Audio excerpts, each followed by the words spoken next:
Hey everyone, what's going on? Thanks for tuning in to Relevant Jukebox, and today we're going to talk about the latest album from Godspeed, Godspeed at State's End. So this is the 7th studio album from the widely celebrated post-rock band, and it has been a few years since the release of their last album, but this time around the timing seems very fit, as 2021 seems like the perfect time for a band that has a sound like the end of the world to drop a new album. Now, if you've been following my content up until this point, you'll know probably that I've been pretty critical of post-rock as a genre. Over the years, my taste has kind of evolved a lot, and I don't know, I've kind of fallen off with a lot of bands that I used to really enjoy. However, Godspeed was always one of those bands that remained on the fringes of post-rock and always kept it refreshing by experimenting with their sound with a slightly different songwriting style approach that always incorporated like field recordings and like ambient and droney passages. And I think those experimental tendencies have helped enhance that really dramatic, overwhelming emotion that most bands in this genre shoot for, which plays out best on like their classic albums like Lift Your Skinny Fists or F Sharp, A Sharp, Infinity, or even Yanqui. But on their recent albums, I haven't really felt that magical transcendence into the beyond, and unfortunately this new album over here is no exception. I will say it does a pretty decent job at putting out that end of the world type vibe, but in no way is it really looking to try to experiment or to reinvent that Godspeed sound. If anything, it sounds like the band is just kind of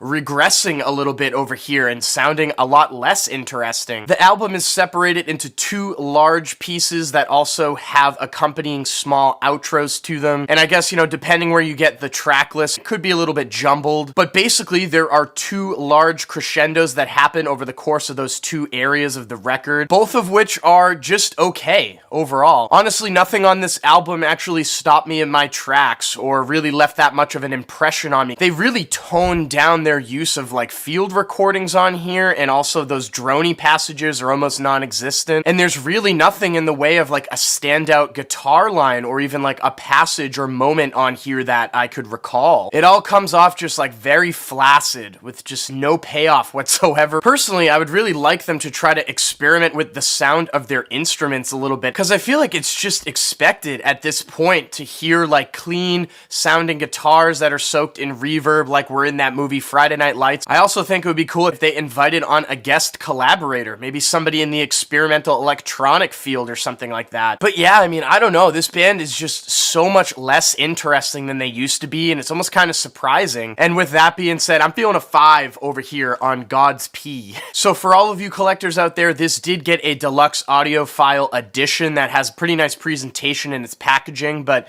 it does look like it sold out on Godspeed's Bandcamp, but also on Constellation Records' website. But I have a link down below to a list of local record stores that will have extra copies available if you're interested in grabbing a copy. And if you have listened to this new Godspeed record already, what did you think about it? Let me know in the comments section down below. And as always, thank you so much for watching. Make sure to like and share, and if you want more content from me, hit that subscribe button. Peace.